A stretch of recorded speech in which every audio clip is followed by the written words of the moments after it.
अपने उपस्थिति में जब लेकर आया, हम प्रार्थना करके सभा को आरंभ करें। प्यारे खुदावंद, हम आपको धन्यवाद करते हैं आज के इस अच्छे अवसर के लिए।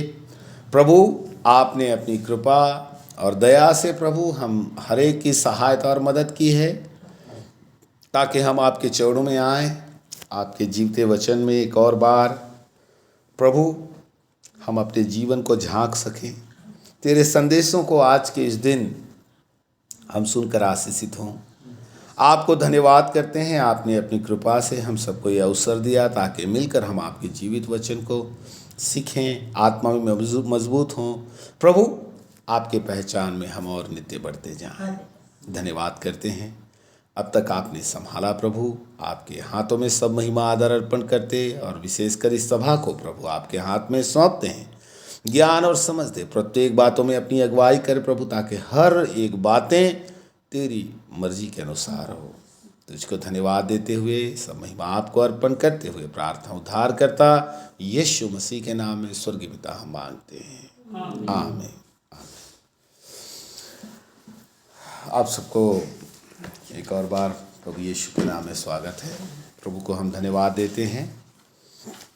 जैसे हम पिछले क्लासों में प्रभु के वचन में से सीखते आ रहे हैं कि किस तरह व्यभिचार के कारण मनुष्य का जीवन कैसे नरकीय हो गया। पिछले क्लासों में हमने देखा था कि मनुष्य का जीवन परमेश्वर के सामने सुगंध के बदले दुर्गंध से, सड़ाहट से भर जाता है। और उसके लिए हमने बहुत सारी बातों को हमने देखा था। लोग किस प्रकार आज अपने जीवन में उस दुर्गंध को लिए फिर रहे हैं। उनका जीवन घृणास्पद प्रभु के चरणों पर हो गया। समाज में भी उनका जीवन कैसा दूभर हो गया। ये सब बातों को हमने पिछले क्लासों में सीखा है, और किस रीति से मनमोहनी की दुष्ट शक्तियाँ लोगों को आज अपना जाल में फंसा करके बर्बाद कर रही हैं। वो बातों को हमने पिछले क्लासों में सीखा है। तो मैं परमेश्वर को धन्यवाद देता हूँ जिसने एक और अवसर हमारे बीच में दिया, ताकि हम सर्वशक्तिमान परमेश्वर के वचन को सीख कर आत्मा में बलवंत हों और दुष्ट के उन युक्तियों को हम समझ पाएँ। प्रभु का वचन कहता है, तुम मुझसे अनजान नहीं दुष्ट की युक्तियों से। तो हमें उसकी युक्तियों को समझना अति आवश्यक है प्यारों। तो हम उन बातों को प्रभु के वचनों में से थोड़ा थोड़ा करके हम सीख रहे हैं, और आज भी हम उस वचन को आगे लेकर चलेंगे। तो आज 11वां हमने पिछली बार देखा था, तो इसलिए आज हम 12वां पॉइंट से आगे आरंभ करते हैं। और अगर आप लिख रहे हैं तो आप लिख सकते हैं। 12वां जो पॉइंट्स है वो इस प्रकार है, नाजायज संबंध शैतान और दुष्ट आत्माओं के लिए दरवाजा खोलता है। नाजायज संबंध शैतान और दुष्ट आत्माओं के लिए दरवाजा खोल देता है या खोलता है। तो लिख रहे हैं तो जल्दी से नोट कर लीजिए और फिर आगे हम बढ़ते हैं। यह शीर्षक जब हम अलग अलग पिछले समयों से जैसे हम देखते आ रहे हैं, यह शीर्षक ही अपने आप में इस बात को उजागर करने के लिए काफ़ी है कि एक मनुष्य का जीवन किस प्रकार दुष्टात्मा को खेलने का एक जगह बन जाता है। और ये किस कारण, जैसे हमने ऊपर बोला, नाजायज संबंधों के कारण। कितने आज विश्वासी लोग, अभी तो कहें तो कितने सारे लोग इस पाप के बंधन में ऐसे फंसे होने के कारण उनका जीवन जो है वो दुष्ट आत्माओं को कार्य करने के लिए एक अच्छा मैदान बन चुका है, और इसलिए वो सताए जाते हैं, इसमें कोई शक नहीं है। और उन गुप्त पापों के कारण जो उन्होंने गुप्त में किया, अनजाने में ही उन्होंने दुष्ट शक्तियों को अपने जीवन में कार्य करने के लिए निमंत्रण दिया हुआ है। और इसके कारण मनुष्य का जीवन कितना दूभर हो जाता है वह शक्तियों के प्रभाव में आ करके। तो ये बातों को हम आहिस्ता आहिस्ता करके थोड़ा थोड़ा विषयों के माध्यम से हम सीखने का प्रयत्न करेंगे कि कैसा मनुष्य के जीवन में ये दुष्ट आत्माएं कार्य करने लग जाती हैं। कई बार हम लोगों के मन में भी एक सवाल उठता है कि क्या विश्वासी को दुष्ट आत्माएं सता सकता है या पकड़ सकता है। ऐसा शायद आपके मनों में भी सवाल उठता हो कि क्या एक विश्वासी को दुष्ट आत्मा पकड़ सकता है। इन सवालों से आप भी दो चार हुए होंगे। कई बार आपने इन सवालों को अपने जीवन में अनुभव किया होगा, सोचा होगा आपने कि क्या ऐसा हो सकता है क्या।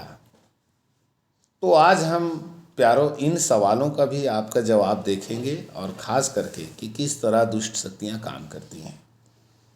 तो पहले ही बोला, नाजायज़ संबंध दुष्ट आत्माओं के लिए दरवाज़ा खोल देती हैं शैतान को कार्य करने के लिए। आपके जीवन को तबाह करने के लिए आप उस बाड़ा के दरवाजे को खोल देते हैं जो मसीह आपके चारों ओर लगाया हुआ है। तो हम उस विषय को आगे लेकर के चलते हैं। देखिए, दुष्ट शक्तियों के लिए मैं 3 बातें आपके सामने रखना चाहूँगा। नंबर 1, दुष्ट आत्माओं के द्वारा पीड़ित होना। दुष्ट आत्माओं के द्वारा पीड़ित होना। और नंबर 2 है दुष्ट आत्माओं से ग्रसित होना। और नंबर 3, दुष्ट आत्माओं द्वारा सताया जाना। फिर से, दुष्ट आत्माओं के द्वारा पीड़ित होना, दुष्ट आत्माओं से ग्रसित होना, दुष्ट आत्माओं द्वारा सताया जाना। तो ये 3 भाग करके हम क्यों ऐसे कर रहे हैं, ताकि आपको आगे चल करके इसका आपको विस्तार समझ आएगा कि क्यों हमने ऐसा अलग भाग किया है इसका। तो हम इसमें से 3 में से आज एक के ऊपर चर्चा करेंगे। जो 3 बातें हमने देखी उसमें से एक दुष्ट आत्माओं द्वारा पीड़ित होना। हम इस विषय को आज इस क्लास के माध्यम से समझने का प्रयत्न करेंगे। दुष्ट आत्माओं द्वारा पीड़ित होना। परमेश्वर का वचन में अगर आप देखें तो पवित्र बाइबल हमें ऐसे किसी भी व्यक्ति के बारे में नहीं बोलता जो उद्धार पाने के बाद पवित्र आत्मा के अगुवाई में जीवन बिताने वाले एक कोई भी व्यक्ति के जीवन को दुष्ट आत्मा ने तबाह किया हो, या कोई ऐसा व्यक्ति जिसको दुष्ट आत्मा पकड़ा हो। मेरी बातों को आप ध्यान से समझिएगा, क्योंकि आज ऐसे विश्वासी भी गलतफहमी में पड़े हुए हैं। और उस विषय को भी हम लेंगे जो हमने शुरू में जो शीर्षक हमारा है, उस विषय को भी हम एक्सप्लेन करेंगे इसमें। तो दुष्ट आत्माओं द्वारा पीड़ित होना, हम इस एक भाग को हम आज देख रहे हैं। तो मैंने जैसे आपको पहले बोला कि परमेश्वर के वचन में कहीं पर भी आप इस प्रकार किसी भी व्यक्ति के जीवन को, जो विश्वासी है, खास करके जो नए नियम के कलीसिया के लोग हैं, जिन्होंने उद्धार को प्राप्त किया और जो पवित्र आत्मा के भरपूरी को प्राप्त किया, ऐसा कोई व्यक्ति दोबारा दुष्ट शक्ति के कब्जे में आ जाए, ऐसा हम परमेश्वर के वचन में नहीं पढ़ते हैं। तो इसका मतलब क्या हुआ? क्या एक व्यक्ति जब यीशु को अपना जीवन देने के बाद, उद्धार प्राप्त करने के बाद, क्या दुष्ट आत्माएं उसके जीवन को तबाह नहीं कर सकते? क्या दुष्ट आत्मा उसे पीड़ित नहीं कर सकते? उस संदर्भ को हम इसके अंतिम में देखेंगे। तो मैं फिलहाल आपके सामने कुछ विषय को रखता हूं जो दुष्ट शक्तियों से पीड़ित थे। खास करके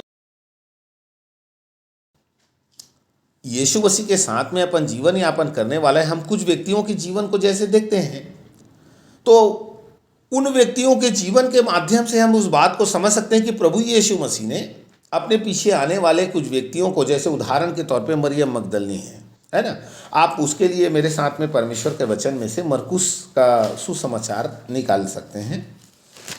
और मरकुस उसका 16वां अध्याय उसका 9वां वचन मैं आपके सामने पढ़ता हूँ आपके लिए। सप्ताह के पहले दिन भोर होते ही वह जी उठकर पहल मरियम मगदलनी को, जिसमें से उसने 7 दुष्ट आत्माएं निकाली थी, दिखाई दी। तो यहां पर हमने देखा परमेश्वर के वचन में कि मरियम मगदलनी जो प्रभु यीशु मसीह के साथ साथ जो चलती थी, उसमें से प्रभु यीशु मसीह ने दुष्ट आत्मा को निकाला। अब हम इसका अगला एक भाग हम देखते हैं लूका के सुसमाचार में। लूका उसका 8:2 यहां पर क्या बोलता है, हम उसे भी पढ़ लेते हैं साथ में। 8:2, और वे बाहर उसके 12 उसके साथ थे, और जितनी स्त्रियां भी जो दुष्ट आत्माओं से और बीमारों से छुड़ाई गई थी, और वे भी यह हैं मरियम जो मगदलनी कहलाती थी, जिसमें से 7 दुष्ट आत्माएं निकली थी। तो प्रभु यीशु मसीह मरियम जो उसके साथ में थी, और वो प्रभु के चेलों के साथ साथ वो जहाँ कहीं प्रभु जाता था उनके सेवकाई में वो हर हमेशा मदद करती थी। तो प्रभु का वचन कहता है कि उसमें से प्रभु ने 7 दुष्ट आत्माओं को निकाला था। लेकिन हम मरियम के जीवन को नहीं पाते कि मरियम इस प्रकार दुष्ट आत्माओं से ग्रसित हुई। दोबारा मरियम को प्रभु ने छुटकारा दिया था, और ये हम परमेश्वर के वचन में पाते हैं कि परमेश्वर ने उसे छुटकारा दिया। अगला एक व्यक्ति के बारे में हम और मरकुस के सुसमाचार में वापस आ जाएं, और उसका 5वां अध्याय, मरकुस के सुसमाचार में 5वां अध्याय में हम आते हैं वापस। और यहाँ पर भी एक व्यक्ति के बारे में हम परमेश्वर के वचन में पढ़ते हैं, उसका 19 और 20। मरकुस 5 का उसका 19 और 20। तो यहाँ पर हम देखते हैं कि कैसे, परंतु उसने उसे आज्ञा ना दी और उससे कहा, अपने घर जाकर के अपने लोगों को बता कि तुझ पर दया करके प्रभु ने तेरे लिए कैसे बड़े काम किए। वह जाकर दिकापुलिस में इस बात का प्रचार करने लगा कि यीशु ने मेरे लिए कैसे बड़े काम किए, और सब अचंभा करते थे। तो दिकापुलिस में जो सुसमाचार प्रचारक था, वहाँ यीशु मसीह के बारे में बताने वाला, हम उस व्यक्ति के विषय में पढ़ते हैं जिसमें सेना थी। दुष्ट शक्ति केवल एक ही नहीं बल्कि उसके अंदर पूरा सेना समाया हुआ था। तो प्रभु ने उस सेना से उसे छुड़ाया, और जैसे ही वो व्यक्ति जो है जो कब्रों में फिरता था, आपने वो पूरा आप उस विषय को पढ़े होंगे। तो जैसे ही दुष्ट आत्मा से वो आज़ाद हुआ, वो प्रभु के बोलने लगा, प्रभु मुझे अपने साथ आने दो। प्रभु ने बोला, नहीं, मैं अपने साथ तुझे आने नहीं दे सकता, परंतु जहाँ पर मैं नहीं जा सकता, अर्थात दिकापुलिस में आपको मालूम है वहाँ सुअरों का झुंड जब चल रहा था, वो जब पानी में झपट कर गिर गई और वो डूब मरी, तो उसके लिए वहाँ प्रवेश करना मुश्किल हुआ। तो प्रभु ने बोला, जा करके तू ही उस विषय को लेकर के वहीं पर अपने लोगों के बीच जा।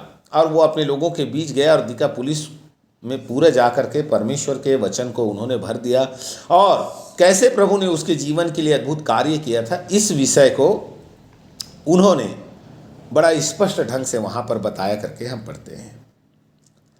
फिर एक तीसरा व्यक्ति है, और उस तीसरे व्यक्ति के लिए आप मेरे साथ प्रेरितों का काम निकाल लीजिएगा। और प्रेरितों के काम में हम 8वां अध्याय आ जाइए, और 8 का आप 11 से उसका 13 तक मेरे साथ आप पढ़ सकते हैं। 8 का 11 से 13 तक मैं पढ़ देता हूँ। उसने बहुत दिनों से उन्हें अपने टोने के कामों से चकित कर रखा था, इसलिए वे उसको बहुत मानते थे। परंतु जब उन्होंने फिलिप्पुस की प्रतीति की, जो परमेश्वर के राज्य और यीशु के नाम का सुसमाचार सुनाता था, तो लोग क्या पुरुष क्या स्त्री बपतिस्मा लेने लगे। तब शमौन ने आप ही प्रतीति की और बपतिस्मा लेकर के फिलिप्पुस के साथ रहने लगा, और चिन्ह और बड़े बड़े सामर्थ्य के काम होते देखकर चकित होता था। तो यहाँ पर शमौन जादूगर है, उसके बारे में भी हम पढ़ते हैं परमेश्वर के वचन में कि कैसे शमौन जादूगर अपने जादू के द्वारा लोगों को अपने वश में कर रखा था। बड़े अद्भुत काम होते होंगे, बहुत बातों को वो बता देता था, भावी कहने वाला, ये सारे काम वो करता था लोगों के जीवन में। इस प्रकार के कार्य करने वाला, अपना जादू टोने के शक्ति के द्वारा वो लोगों को बरगलाने वाला एक व्यक्ति उस मंत्र तंत्र के विद्याओं से किस प्रकार झाड़ फूंक के उस कुचक्र से वो छूटा और उसने सच्चे परमेश्वर को ग्रहण किया करके हम इस जगह में वचन में पाते हैं। यहाँ पर भी प्रभु ने उस व्यक्ति को कैसे अद्भुत रीति से उस शक्ति के प्रभाव से स्वतंत्र किया करके हम परमेश्वर के वचन में देखें। ये 3 व्यक्तियों के बारे में हम नए नियम में पाते हैं जिनको प्रभु यीशु मसीह ने छुड़ाया और वो यीशु मसीह के कार्य में लगे थे और वो प्रभु के पीछे चलते थे करके हम परमेश्वर के वचन में पढ़ते हैं। अन्य आपको मालूम है प्रभु के पास जितने दुष्ट आत्मा से ग्रसित लोग आए उन सबको प्रभु ने छुड़ाया। तो इस प्रकार हम इस बात को अच्छी तरीका समझ सकते हैं कि प्रभु जो है दुष्ट आत्मा से छुड़ाता है। तो हमारा विषय ही जस्ट इसका उल्टा है। हमने तो विषय ही क्या दिया हुआ है कि नाजायज संबंध रखने वाले व्यक्ति जो है दुष्ट आत्मा के लिए दरवाजा खोल देता है। तो मैं आपको छुड़ाने का बात बोल रहा हूँ। शीर्षक में मैंने बोला कि दुष्ट आत्माएं आ जाती हैं। तो प्यारो, हम इस विषय को अब आगे लेकर चलते हैं, तब आपको ये बिल्कुल आईने की तरह साफ नजर आने लगेगा। ये लोग दुष्ट आत्माओं से पीड़ित थे जिनको प्रभु ने छुड़ाया था। ये सत्य है, इसमें कोई दो राय नहीं है। यह उतना ही सत्य है जितना मैं और आप आज बैठ करके इस विषय को सुन रहे हैं। मतलब प्रभु ने उन्हें दुष्ट शक्ति से छुड़ाया और उन्हें स्वतंत्र कर दिया। ये मरियम के बारे में आपको मालूम है, आपने उसको देखा है, पढ़ा है कई बार वचन में, तो आपको उसके बारे में पूरा अच्छी तरीक़ा से जानकारी है। तो इतने लोग दुष्ट शक्ति से छुड़ाए गए, प्रभु के पास आए। लेकिन मेरे प्यारों, परमेश्वर के वचन में हमें और भी बहुत तरह चौंकाने वाले ऐसे जो है तथ्य प्राप्त होते हैं। इन व्यक्तियों के जीवन को मैंने सामने आपका इसलिए रखा ताकि आपको एक बात अच्छी तरीके से मालूम हो कि प्रभु जो है कैसे शक्तियों से उनको छुड़ा लिया था। लेकिन परमेश्वर के वचन में हमें और भी कई तथ्य प्राप्त होते हैं जो हमारे लिए बहुत भौचक्का करने वाला विषय है। और उसके लिए मैं चाहूँगा कि हम परमेश्वर के वचन में कुछ आयतों को उस विषय के लिए भी पढ़ें। तो उसके लिए हम आइए यूहन्ना का सुसमाचार उसका 13वां अध्याय और 13 का 27 में आपके लिए पढ़ना चाहता हूं। और टुकड़ा लेते ही शैतान उसमें समा गया। तब यीशु ने उससे कहा, जो तू करता है तुरंत कर। यह यहूदा इस्करियोती के विषय में था। ये यहूदा इस्करियोती प्रभु यीशु मसीह के साथ कितने साल था? 3.5 साल लगभग था। 3.5 साल रहने वाला, उन 12 में से एक गिना जाने वाला यह प्रभु यीशु मसीह का एक चेला था। अब इस जगह में परमेश्वर का वचन कहता है, जैसे ही उसने टुकड़ा लिया उसमें शैतान जो है समा गया।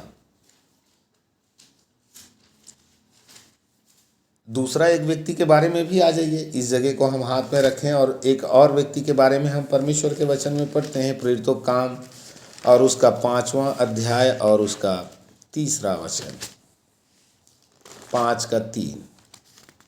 अभी इस जगह में परमेश्वर का वचन क्या कहता है? परंतु पतरस ने कहा, हे हनन्या, शैतान ने तेरे मन में यह बात क्यों डाली है कि तू पवित्र आत्मा से झूठ बोले और भूमि के दाम में से कुछ रख छोड़े। अब ये एक ही आयत मैंने आपके सामने पढ़ा है, बाकी आप पूरा आयतें पढ़ सकते हो। ये 2 व्यक्तियों के बारे में हम परमेश्वर के वचन में पढ़ते हैं। आगे और भी बहुत सारा विषय है, फिर इसलिए हम थोड़ा सा रुक करके इन विषयों के ऊपर हम ध्यान देंगे। यहूदा जो यीशु मसीह के साथ 3.5 साल था, दुष्ट आत्मा निकालने ये भी गया होगा, मुझे पूरा विश्वास है, क्योंकि जब 70 को भेजा और 12 को भेजा था तो प्रभु यीशु कहा मैंने तुम्हें भेजा था बगैर लाठी बगैर झोलियाँ लिए हुई, तो क्या तुम्हें घटी हुई? उसमें ये भी था व्यक्ति। तो निश्चय है कि ये प्रभु के उस प्रेम को यदा कदा जानता तो होगा। बेशक ये नए नियम का विश्वासी नहीं है, इन्होंने पवित्र आत्मा का भरपूरी पाया था ऐसा हम वचन में नहीं पढ़ते, लेकिन था तो उन 12 में से एक जो प्रभु यीशु मसीह के साथ था।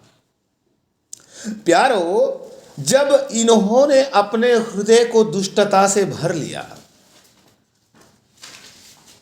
जब इन्होंने अपने जीवन को तबाह होने के लिए सत्य सुनने के बाद भी अपने कानों को जब बंद करके अपनी मन मर्जी करने लगा, क्योंकि परमेश्वर का वचन ऐसा कहता था यहूदा चोर था और जो कुछ उस दान के थैली में डाला जाता था वो उसमें से पैसे चुरा लिया करता था। अब ऐसे व्यक्ति के ऊपर में अगर दुष्ट आत्मा ना आए तो कौन आएगा? और तो हम इस बात को देख करके हमें मालूम चलता है कि अगर हम दुष्ट शक्ति को कार्य करने के लिए अपने जीवन में वो अनुमति देते हैं तो फिर हमारा जीवन नाश होने से कैसे बच सकता है प्यार? तो यहूदा में वो दुष्ट शक्ति समा गया। असल में उस विषय पर भी हम चर्चा करेंगे आगे। अब हमने दूसरे एक व्यक्ति के बारे में पढ़ा प्रेरितों काम में, यहां पर हनन्याह था। हनन्याह एक अच्छा विश्वासी था। मुझे पक्का भरोसा है परमेश्वर का वचन जिस प्रकार कहता है उन वचनों के माध्यम से हम कुछ बातों को हनन्याह के संबंध में आपके सामने रखना चाहूँगा ताकि हम इस विषय को अच्छी तरीक़ा से समझ पाएँ। मैं 3 आयतें आपको पढ़ाना चाहूँगा इसके लिए। प्रेरितों का काम 4 का उसका 31, प्रेरितों काम 4 का 31 आप देखिए, उसके बारे में परमेश्वर का वचन क्या कहता है। जब ये प्रार्थना कर चुके तो वह स्थान जहाँ वे इकट्ठे थे हिल गया और वे सब पवित्र आत्मा से परिपूर्ण हो गए। अब इस जगह में जो शब्द है वो पवित्र आत्मा से परिपूर्ण हो गए। पवित्र आत्मा से परिपूर्ण होने वाला कौन व्यक्ति था? पक्का यरूशलेम का कलीसिया के संबंध में ये बातें लिखी हुई है यहाँ पर। तो यरूशलेम के कलीसिया का एक सदस्य है हनन्याह और सफीरा।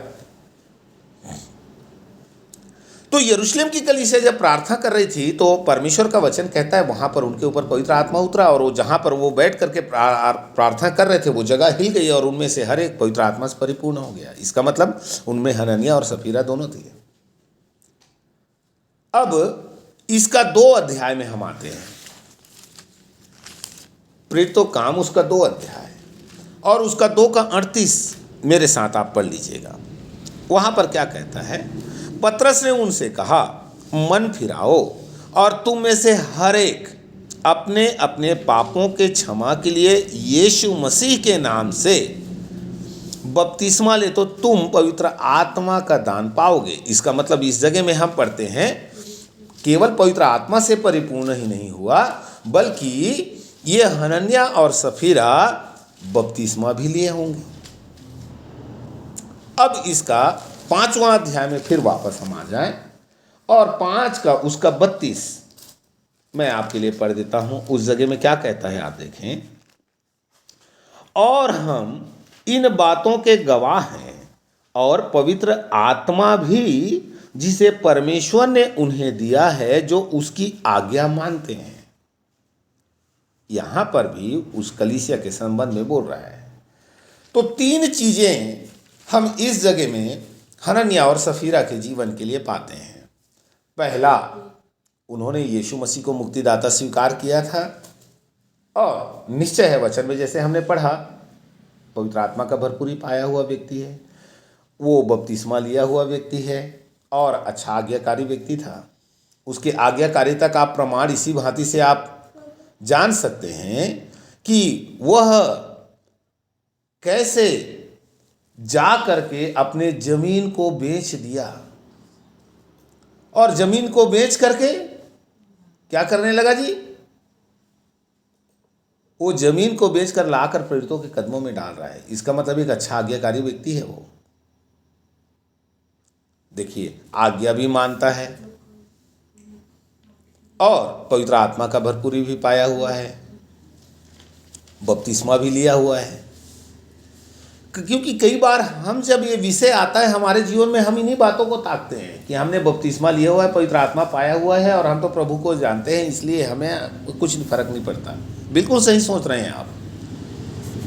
मैं ये नहीं कह रहा हूँ कि दुष्ट आत्मा इसके भीतर समा करके इसको परेशान करता था, इसके छाती पर चढ़ करके इसके गला दबाता था, वो बातें यहाँ पर नहीं लिखा हुआ है। आप उस विषय को मेरा भरोसा है आप समझ पा रहे होंगे। लेकिन जब हनन्याह और सफीरा दुष्ट आत्मा के लिए अपने मनों को जब खोल दिया उन्होंने, या जब उसको कार्य करने के लिए जब अवसर दे दिया, ये हनन्याह और सफीरा का मरने के लिए इतना ही काफी था। यहूदा को फांसी लगाने के लिए इतना ही काफी था, क्योंकि वो यहूदा अपने आप को शैतान को कार्य करने के लिए अवसर दे दिया था। प्यारो, उस जीवनदायक वृक्ष के पास बैठ करके यह यहूदा 3.5 साल के बाद भी मौत को गले लगाया।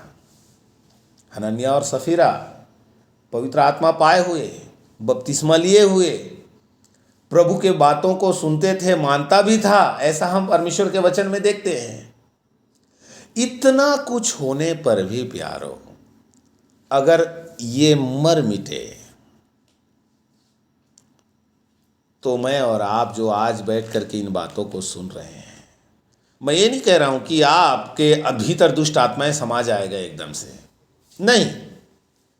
लेकिन जब इन्होंने दुष्ट आत्मा के लिए अपने अंदर में जगह दे दी, उसको कार्य करने के लिए, उसकी बातों को सुनने लगे, उसके बातों के अनुसार चलने लगे, उन बातों को ये जब अनुसरण करने लगे, इनका जीवन नाश होने में समय नहीं लगा। मेरे विश्वासी भाई और बहनों, आप जो मेरी बातों को सुन रहे हैं, कई बार हम पाप को हल्के में लेते हैं।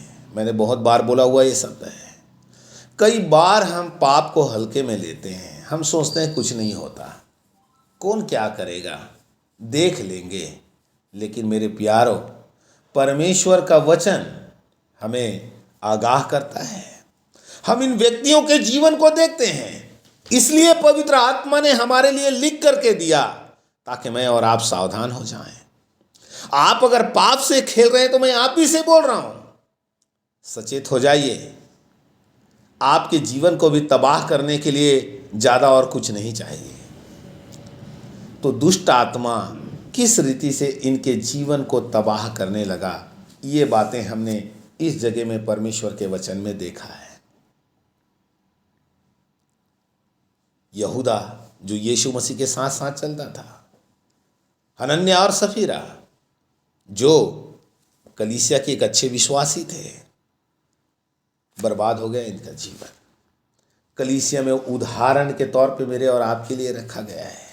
जैसे लूत की वो पत्नी को नमक का खंभा बनाकर रखा, उसी तरह नया नियम में हनन्याह और सफीरा मेरे और आपके लिए एक चिन्ह है।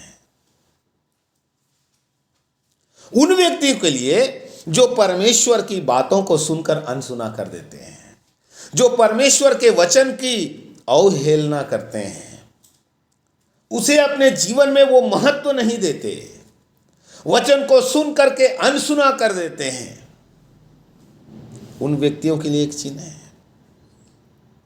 जब आप पाप के साथ खेलते हैं, चौकस रहिए, शायद आपके ऊपर मृत्यु तुरंत ना आए। इसलिए जैसे सबोपदेशक की किताब में हम पढ़ते हैं, पाप का दंड की आज्ञा फुर्ती से नहीं दी जाती, इसलिए मनुष्य का मन फूल उठता है। ऐसा ही आपका हाल ना हो प्यारो, तो आप कहीं फूल उठे ना, क्योंकि नाश होने से पहले ऐसा ही गुमान आता है मनुष्य के मन में। तो आप यदि इस प्रकार के गलत संबंधों में हैं, बेविचार के आप पापों में लिप्त हैं, आप अपने जीवन को में गंभीर नहीं और पाप के साथ आप जब खेल रहे हैं, तो आप सचेत रहना इस विषय के लिए। जैसे हमने प्रभु के वचन में देखा यहूदा के जीवन को, हनन्याह और सफीरा के जीवन को, इन लोग मर गए, उनका उदाहरण प्रभु ने हमारे सामने रखा हुआ है। इसलिए आप सावधान हो जाइए मेरे प्यारों।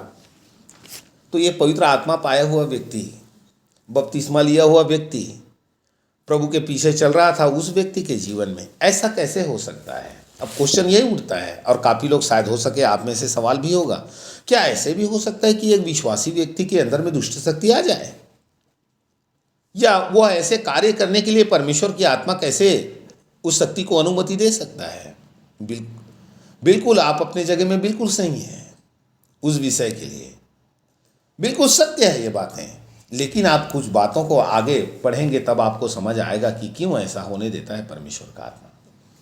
उसके लिए मैं एक दो आयतें आपके सामने रखना चाहता हूँ। क्यों ऐसा होता है? इफिसियों की पत्री उसका 4 अध्याय और उसका 30वां आयत आप मेरे साथ निकालें। इफिसी 4:30। अब यहां परमेश्वर का आत्मा क्या कहता है आप देखें।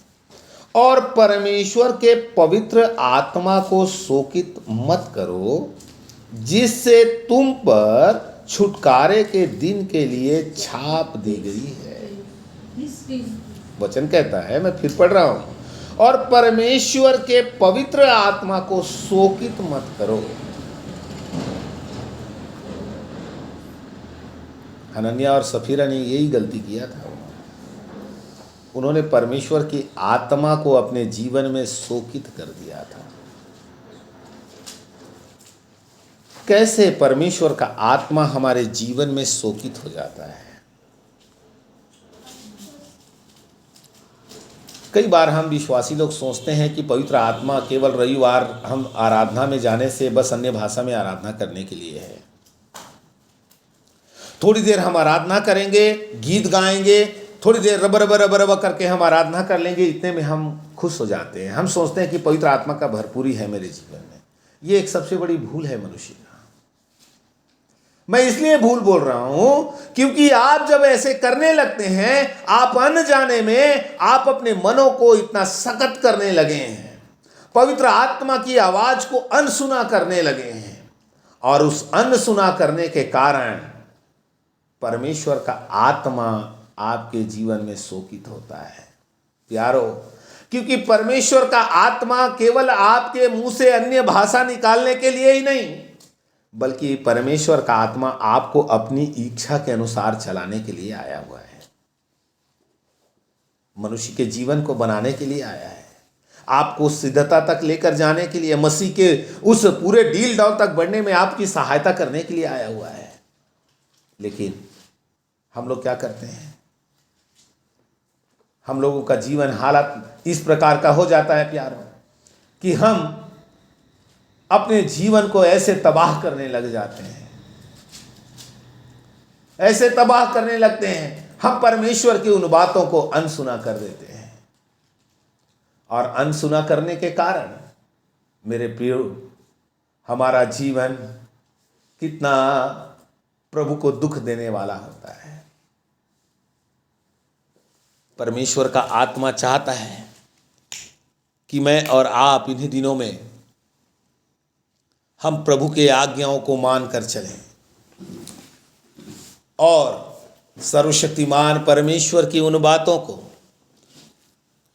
अपने जीवन में पूर्ण महत्व देते हुए, यदि आप उसकी बातों को अनसुना करेंगे, क्योंकि परमेश्वर का वो जो आत्मा है वो एक व्यक्ति है, वो दुखित होता है जब आप उसकी नहीं सुनते, जब आपको चिताता है कि ये पाप है, इसे छोड़ दे, मत कर, और जब हम करने लगते हैं तो वो दुखित होता है प्यारों। इसलिए वचन कहता है, परमेश्वर के पवित्र आत्मा को तुम शोकित मत करो। मेरे भाई बहन, आप क्या करने चले हैं?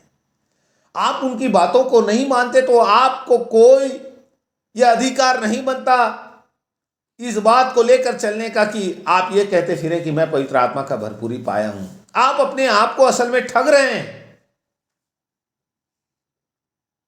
इसलिए आप ध्यान दें कि आप प्रभु के आत्मा को कहीं शोकित तो नहीं कर रहे हैं। दूसरा एक विषय इसके साथ में, पहला थिस्सलुनीकियों और उसका 5:19। पहला थिस्सलुनीकी 5:19 मैं आपके लिए पढ़ देता हूं। आत्मा को ना बुझाओ, यहां पर कहता है आत्मा को ना बुझाओ। हमने उधर पढ़ा परमेश्वर के पवित्र आत्मा को शोकित मत करो, और इस जगह में परमेश्वर का वचन कहता है कि आत्मा को ना बुझाओ। इसका मतलब क्या है कि आप उसकी इच्छाओं से हट सकते हैं। आप बोल सकते हैं मुझे नहीं चाहिए। क्यों? ये बातें मैं आपके सामने रख रहा हूं, उस विषय को भी आप ध्यान से समझें। हमें परमेश्वर के वचन में अनेक आयतों के माध्यम से यह संकेत मिलता है कि मनुष्य जो है, एक उद्धार पाया हुआ व्यक्ति के संबंध में मैं बोल रहा हूं, कि वो 3 आवाजों को सुन सकता है। पहला परमेश्वर का, दूसरा अपने खुद के भीतर का, और तीसरा शैतान का। पहला परमेश्वर की आवाज को सुन सकता है, दूसरा वह अपने खुद के भीतर की आवाज को सुन सकता है, और तीसरा वह शैतान या दुष्ट शक्तियों का आवाज को सुन सकता है। परमेश्वर इस प्रकार दरवाजा खोलने वालों के जीवन में उसको कार्य करने के लिए अवसर क्यों देता है? क्योंकि अगर एक पुराने नियम के एक व्यक्ति आयुब के बारे में हम पढ़ते हैं कि आयुब को परमेश्वर ने बाड़ों के बीच रखा था। जब शैतान उसके पास गया, वो बोलता है तूने तो उसके चारों ओर बाड़ा लगा रखी है, उसके प्राण के ऊपर, उसके धन संपत्ति के ऊपर, उसके बच्चों के ऊपर में, तो मैं कैसे कर सकता हूं? मेरे प्यारों, अगर एक पुराना नियम के संत के जीवन में परमेश्वर ऐसे बाड़ बांध करके उसे सुरक्षित रख सकता है, तो नए नियम का एक विश्वासी कितना अधिक सुरक्षित होगा। लेकिन क्यों परमेश्वर ऐसे होने देता है? क्यों यहूदा इस्करियोती और हनन्याह और सफीरा दुष्ट के जाल में फंस करके वो अपने प्राणों की हानि उठाया उन्होंने? इसलिए क्योंकि आपको भी परमेश्वर ने एक स्वतंत्र इच्छा दी हुई है, निर्णय शक्ति जिसको बोलते हैं, और वो आप स्वतंत्र इच्छा आपके भीतर होने के कारण आप जो है स्वयं के निर्णय लेते हैं। जब परमेश्वर के आवाज को अनसुना करके आप दुष्ट शक्ति के लिए अपने जीवन में कार्य करने के लिए आप दरवाजा जब खोल देते हैं, खास करके व्यभिचार के पाप के माध्यम से, तब वो आपके जीवन में कार्य करने लगता है, तब वो आपको बर्बाद करने लगता है। एकदम से ये चीजें नहीं होती है। परमेश्वर ने आपको आजाद मर्जी दिया हुआ है, वो आजाद मर्जी पर परमेश्वर कभी हाथ नहीं डालेगा। और वो आजाद मर्जी में मनुष्य निर्णय लेने के कारण निश्चय आपने देखा कि यहूदा 3.5 साल प्रभु यीशु के साथ रहा, अंत में उसे चूम करके 30 सिक्कों में बेच डाला। कितनी बातों को यहूदा ने सुना होगा। प्रभु ने कभी जाहिर होने नहीं दिया कि तू ही वो व्यक्ति है जो मुझे पकड़वाएगा। जैसे बाकी चेलों से प्रभु प्रेम रखते थे, उसी प्रकार यहूदा से भी बराबर प्रेम रखता था। हमने कभी कहीं पर यह नहीं पाया कि कभी यहूदा के साथ उन्होंने दुर्व्यवहार किया हो। बराबर जो बातें उनको, बाकियों को 11 को सिखाता था, वो बातें उनको भी प्रभु ने सिखाया। लेकिन उन्होंने अपने आज़ाद मर्जी में यह निर्णय किया, मुझे परमेश्वर की इच्छा नहीं, मुझे अपनी मर्जी चाहिए। हनन्याह और सफीरा जो अच्छे एक विश्वासी के तौर पे हम देख सकते हैं उनके जीवन को, लेकिन हनन्याह और सफीरा ने जब धन, उनके लालच जब उसके भीतर आ गया, उन्होंने शैतान को कार्य करने के लिए खुले तौर पे आमंत्रित कर दिया। उन्होंने अपने आजाद मर्जी में यह निर्णय किया कि मुझे परमेश्वर की नहीं बल्कि मुझे अपनी इच्छा पूरी करनी है।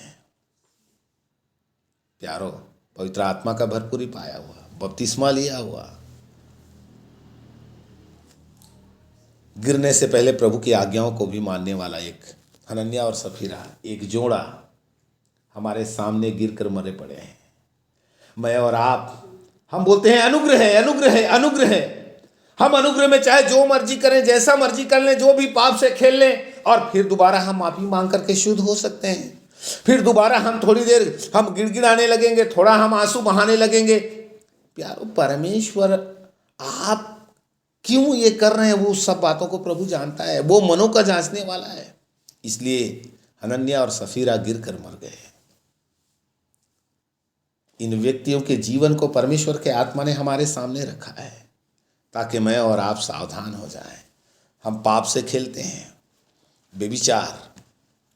कितने बार वचन सुनते हैं आप मीटिंगों में, ऑनलाइन वीडियोस के द्वारा, जूम मीटिंगों के माध्यम से, अलग अलग प्लेटफॉर्म के माध्यम से आप तक परमेश्वर का वचन पहुंचता है। कितनी बार प्रभु की आत्मा आपको चौकस कराता है, चेतावनी देता है। तो अभी जब आप अपने आज़ाद मर्जी में यह निर्णय करते हैं कि मुझे परमेश्वर की नहीं, अपनी सुख, अपनी इच्छा पूरी करनी है, तो क्या आप बच सकते हैं? क्या आप ये बोलोगे तब भी? क्योंकि कई बार मैंने जैसे पिछली बार बोला, लिमिक की तरह हम यही बोल बैठते हैं, कैन का 7 तो मेरा 77 गुना लिया जाएगा। आप भूल में हैं। परमेश्वर के आज्ञा को जब आपने तोड़ा और जब आप अपनी मन मर्जी करने लगते हैं, जब आप आजाद मर्जी में आप उस शैतान की आवाज को सुनकर उसके अनुसार जीने के लिए उसकी प्रेरणाओं को अपने जीवन में लेकर जब आते हैं और आप जब अपने देह को उस अधर्म के हाथ में समर्पित कर देते हैं, पाप के हथियार के रूप में, तो आपके लिए भी प्यारो जो इनका हाल हुआ वो बातें आपके लिए भी है। इसलिए मैं आज आपको यही बोलना चाहता हूं, आप चंद मिनट के अपने स्वार्थ के लिए आप दुष्ट के हाथों में खिलौने ना बन जाएं। फिर वो आपको खिलाएगा अपनी मर्जी के अनुसार, अपनी इच्छा पूर्ति के लिए, और तब आप रोओगे शायद, लेकिन छूट नहीं सकते, क्योंकि आपने स्वयं निर्णय किया है और आप आजाद मर्जी में उसको कार्य करने के लिए अपने जीवन में अवसर दिया है। आपको प्रभु ने इसलिए नहीं चुना था कि आप ऐसा करें, लेकिन आप जब अपने खुद की मर्जी से जब ये करने लगते हैं, प्रभु का आत्मा शोकित होता है। प्रभु का आत्मा को आप बुझा देते हैं, उसके कार्यों को ठुकराकर आप अपनी इच्छाएं करने लगते हैं, तब प्रभु का आत्मा शोकित होकर एक दिन छोड़ देगा आपको। ये मत समझिए कि मैं जो मर्जी करूं और नहीं, मैं प्रभु का आत्मा अंत तक मेरे साथ रहेगा। अगर शोकित ना होता, अगर बुझाया ना जाता, तो परमेश्वर के वचन में उन बातों को लिखा नहीं जाता प्यारो। तो मेरे प्यारो, आप जब प्रभु की आवाज़ को अनसुना करते हैं, मैंने पहले जैसे बोला, वो दुखी होता है, वो जब शोकित होता है निश्चय छोड़ेगा, लेकिन इतना जल्दी छोड़ता भी नहीं है। वो उदार आत्मा होने के कारण इंतजार करता है आपका कि आप पश्चाताप करेंगे, आप अपने जीवन को दोबारा प्रभु की ओर लेकर आएंगे। वो इंतजार करता है, लेकिन जब आप डीठ होकर के पाप के ऊपर पाप करते जाते हैं, तब प्यारो फिर हालत इनके समान आपका हो सकता है। बल्कि प्रभु ने तो आपको एक अच्छी उत्तम बातों के लिए चुना हुआ है। मैं चाहूँगा वो आयत को भी मैं अंत में आपके सामने पढ़ दूँ। इफिसियों की पत्री उसका 5वां अध्याय और 5 का उसका 26 और 27 आयत मैं आपके सामने पढ़ना चाहता हूँ कि उसको वचन के द्वारा जल के स्नान से शुद्ध करके पवित्र बनाए और उसे एक ऐसी तेजस्वी कलीसिया बनाकर अपने पास खड़ी करे जिसमें ना कलंक, ना झुर्री, ना कोई और ऐसी वस्तु हो, वरन पवित्र और निर्दोष हो। मेरे भाई, मेरे बहन, परमेश्वर ने आपको जिस चीज के लिए चुना था, जिस बड़े उद्देश्य को लेकर के आपका चुनाव जो किया गया, आपको नाश होने के लिए नहीं, आपको दोबारा दुष्ट के हाथों में सौंपने के लिए नहीं, बल्कि परमेश्वर का वचन कहता है आपको इसलिए चुना ताकि जल के स्नान से अपने पवित्र वचन के द्वारा वह धो करके आपको महिमान्वित कर दे, एक ऐसी तेजोमय कलीसिया बना दे जिसमें ना कलंक, ना झुर्री, ना कोई और ऐसी वस्तु हो, वरन पवित्र और निर्दोष हो। लेकिन आज आप रात, आज सोने से पहले या अन्य कुछ कार्य करने से पहले, क्या आज रात आप रुक करके अपने जीवन को झांकेंगे? आप क्या बन रहे हैं? पवित्र या पाप के हाथों गठपुतले, दुष्ट के हाथों में पड़ करके कहीं आप उसके लिए तमाशा तो नहीं बन रहे हैं? कहीं आप अपने जीवन को तबाह करने के लिए, बर्बाद करने के लिए, पाप के हाथ में हथियार होने के लिए तो नहीं सौंप रहे हैं? इस रात के समय हम रुक करके अपने जीवन को जांच करके देखें, मेरा जीवन कैसे है? उसने मुझे एक बड़ी ऊंची बुलाहट दी, वो मुझे कलंक रहित, झुर्री रहित और निर्दोष बनाना चाहता है। लेकिन यदि मैंने पाप के लिए रास्ता खोला हुआ है, वो पीछे का दरवाजा खोला हुआ है, तो मैं आपको चौकस कराना चाहता हूं, यहूदा को स्मरण रखें, हनन्या और सफीरा को स्मरण रखें। इन अंतिम क्षणों में परमेश्वर की कलीसिया जब अपनी महिमा में ऊपर उठ रही है, ऐसे ही लाश गिरे होंगे। पाप से खेलने वालों सावधान, आज रात प्रभु की आवाज सुन ले। जिसके कान हो वो सुन ले।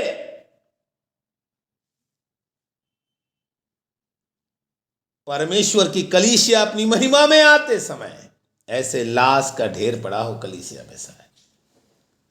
इसलिए मन फिराएं, सावधान हो जाएं, रोए, छाती पीटें, प्रभु के चरणों में नम्र हो जाएं। आइए हम अपने स्वरों को झुकाएं, प्रार्थना में जाएं। हालेलुया, स्तुति हो प्रभु। धन्यवाद करते हैं, धन्यवाद करते हैं प्रभु। कोई भी इस प्रकार अपने जीवन को दुष्ट के हाथों में प्रभु ना सौंपे। हमने उनके परिणामों को देखा है आपके वचन से कि कैसे यहूदा प्रभु 30 सिक्कों में बेच करके गले में फांसी लगाकर मर गया। हमने देखा प्रभु कि कैसे हनन्या और सफीरा उस दुष्ट के लिए अपने हृदय को खोलने के कारण प्रभु तेरे दास के पांव पर गिरकर मर पड़े।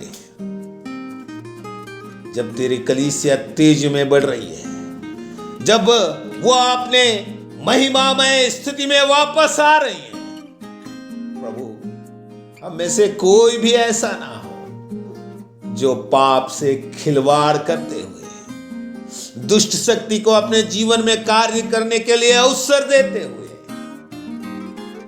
प्रभु वो तेरे न्याय दंड के सामने प्रभु मारा जाए।